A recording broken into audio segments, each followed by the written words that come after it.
kusoo dhawaada warbixin ku saabsan ganacsatada qaadka dalka Itoobiya oo sheegay in qaadkii ay u iibin jireen suuqyada kala duwan si farsamaysan looga horwareejiyay isla markaana laga saaray tartanka qaadka iyadoo oo ganacsatada deegaanka Hararga yiraahdo ee gobolka Oromiya ay xabasho ka keeneen sida loogu qasbay in ay isaga baxaan suuqa dhoofinta qaadka dalka Itoobiya iyaga oo dawladdu ku sheegay in ay faragelisay ama hay'ado dawladda ka socda ay faragelisay dhoofinta qaadka iyada oo warbaahinta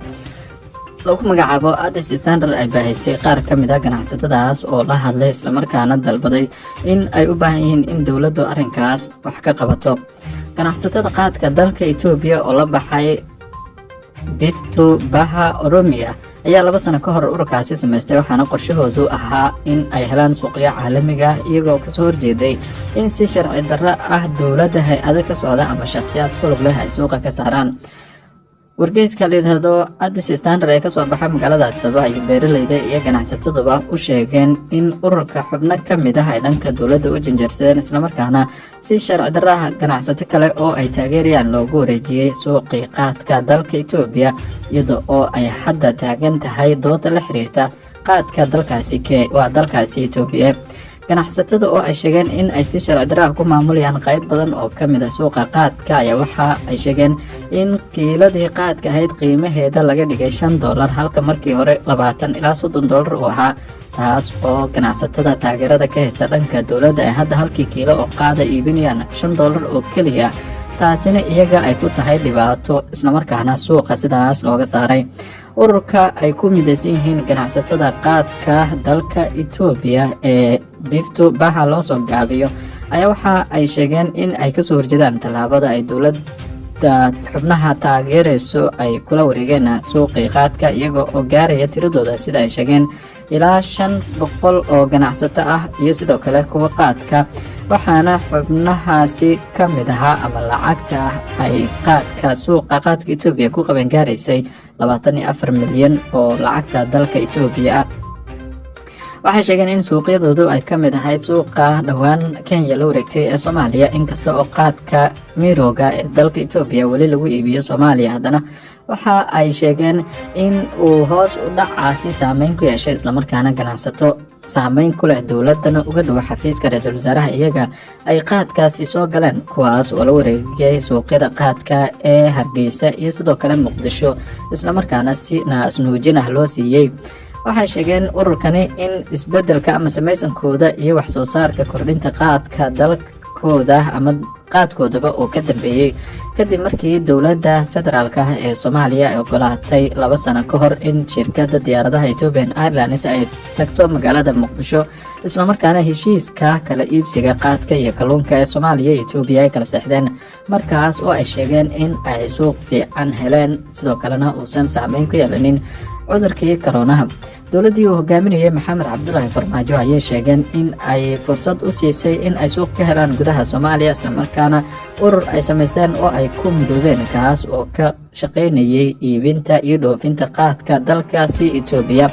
laakiin waxay sheegeen in hadda xubno taageero ka haysta xafiiska ra'iisul wasaaraha Itoobiya Abiy Ahmed ay sameeyeen urur ganacsatada qaadka ah oo afduub ku haysta kuwaas oo beeraleyda qaarkood qaadka ka iibsanaya isla markaana kiilada qaadka ee iyagu ay iibin jireen $20 ilaa $30 hadda suuqyada caalamka ku geynaya wax ka yar $5, taas oo ay sheegeen in ay iyaga suuq xirid ku tahay dhibaato weyn ay ka soo gaartay. waxay sheegeen in 1.2 kilogram oo qaad ah $15 la iibinayo, taas oo ka dhigan in ay qiimaha qaadka aad hoos loogu dhigay isla markaana tartankaasi ay iyagu geli karin dawladduna ay taageerayso ganacsatadaasi. dawladda Itoobiya waxa ay sidoo kale iyadoo ka hadashay in tani ay dhaawac ku tahay dhaqaalaha ganacsatada iyo beeraleyda qaadka waddanka Itoobiya, waxaana ay soo jeedisay in labada dhinac ay meel dhex isugu yimaadaan isla markaana qaadka laga dhigo $10, laakiin ganacsatada ayaa taas aad uga soo horjeeday. sidoo kale markii hore ganacsatada qaadka ee sharciga ama ruqsadda Soomaaliya haystay ayaa qiimaha halkii ay doonaan gaarsiin jiray, laakiin hadda waxaa la sheegayaa in ganacsatada cusub ay iyaga oo aanan haysanin laysan laakiin awoodda dawladda ku tashanaya ay si aan sharci ahayn gudaha Soomaaliya qaadka ku gelinayaan. Sidoo kale dalka Jabuuti ayaa la sheegay inay qaadkaas ku gelinayaan si aan sharci darro ahayn oo uusan qarash badan uga baxaynin, waxaana ay kiilada qaadka siinayaan $5, taas oo iyaga suuqa ka saaraysa. Ururka horumarinta gobolka Oromiya ayaa waxa uu sheegay in talaabadan ay qaadeen ganacsatada ka goos haysta dowladda Itoobiya ay waxyeelo ka soo gaari doonto kumanaan beeraley iyo sidoo kale ganacsatada qaadka ee waddanka Itoobiya ah. Soomaaliya waxaa ogolaatay in 400,000 oo doolarka Mareykanka ah looga iibsado qaadka Itoobiya, isla markaana ay dowladda Itoobiya lacagtaas ka samayn jirtay. Soomaaliyana ay ka mid ahayd suuqyada ugu wanaagsanaa ee qaadkaasi. Ganacsatada suuraha la baxday ayaa caqabad nagu ah ayay ku yiraahdeen warqad ay qoreen iyaga oo dowladda federaalka ee Soomaaliya ee hadda jirta ka codsaday in ay iska diidaan ururka qaadka dalka Itoobiya ee suuraha la baxay, kuwaas oo qaadka hadda u dhoofiya Soomaaliya sidoo kalena deegaanada Somaliland gaarsiiya. Waxaana ay dalbanayaan in heshiiskii hore ee dowladii Maxamed Cabdullaahi Farmaajo iyo dowladda dhexe Itoobiya la qadariyo lana ilaaliyo heshiiska labada wadan ay hore u galeen. Ururkan ay ku midaysan yihiin beeraleyda iyo ganacsatada gobolka Oromiya ee dalka Itoobiya ee qaadka soo saara ayaa dowladda federaalka ah ee Soomaaliya ka codsaday in ay ruqsadda u diidaan ururkan ganacsatada qaadka ee ka goosaysta dowladda federaalka Itoobiya oo la baxay SURA, kuwaas oo hadda qaadka si sharci darro ku geliya gudaha Soomaaliya iyo sidoo kale dalkaasi Jabuuti, isla markaana qiimihii qaadka ee hore looga siin jiray hadda aad hoos uga dhigay.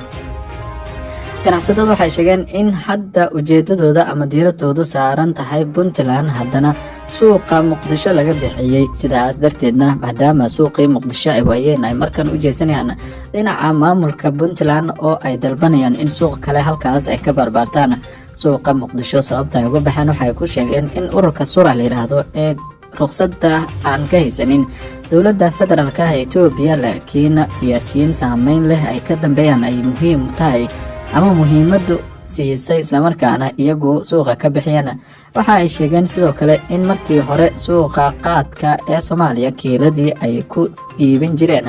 $28. Tusaale 1.2 gram oo qaadka ah ayaa Puntland waxaa laga iibinayaa hadda wixii ka dambeeya $4, taas oo ay calaamad su'aal ka keeneen waa $4 ilaa $5. Waxaana ay sheegeen in tani ay xitaa dhammayn qiimaha kirada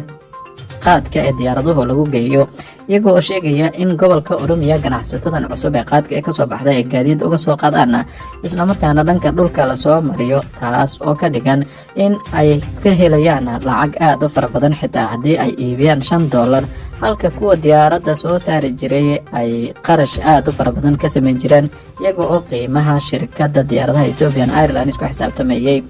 Ganacsatadani ayaa waxa ay sheegeen in markii horeba suuqa Muqdisho ay ka saareen ganacsiga qaadka dalka Kenya ee dhawaan la fasaxay, haddana iyaga oo tartanka ku jira loo midoobay oo urur kale oo uu gobolka ismaamulka Soomaalida ay sheegeen inuu ka dambeeyo ay qaadka dhoofiyaan deegaanka isla markaana geliyaan maamul goboleedyada Soomaaliya sida Puntland, Somaliland, magaalada Muqdisho iyo sidoo kale dowladda waddanka Jabuuti oo iyana suuqeeda la sheegay in uu kontrabaan ahaan ay u geliyaan ganacsatadan maadaama aanay ruqsad haysanin, laakiin xuduudaha ay si ama qiimo hoose ku iibiyaan. Waxay sheegeen in laga bilaabo bishii January ee sanadkan uu suuqoodu waa wixii ka dambeeyay suuqoodu sii xumaanayay, laakiin intii ka horreysay uu ahaa mid aad u wanaagsan. Waxaana dowladda federaalka ee waddanka Itoobiya ay hore ugu dhawaaqday in ay isbeddel dhanka horumarinta suuqa qaadka ku samayn doonto, sidoo kalena dakhliga ay sameeyaan iyo wax soo saarka qaadka loo dhoofiyo Soomaaliyaba ay dhaqaale fiican ka samayn doonaan, iyaga oo sheegay in qiimaha qaadka ee $5 ahaa la gaarsiin doono $10, laakiin taasi aanay suurtagelin. Madaxweynaha gobolka Oromiya Shimilis Adisa ninka la yiraahdo ayaa u sheegay wargeyska la yiraahdo Capital Newspaper in uu ka shaqeynayo sidii loo horumarin lahaa ganacsatada iyo beeraleyda qaadka gobolka Oromiya, isla markaana wax soo saarkooda uu qayb uga noqon lahaa. Wasaaradda ganacsiga ee dalka Itoobiya ayaa dhawaan warbixin ay soo saartay ku sheegtay in dib u habeyn lagu sameeyay ruqsadaha la siiyo ganacsatada ilaa iyo 830 qof oo ganacsato ah oo qaadka dhoofin kara ayaa ruqsad la siiyey, taas oo ururkii hore uu hadda dacwad ka muujinayo islamarkaana walaac xoog leh oo ka qabo in ay suuqa uga baxaan.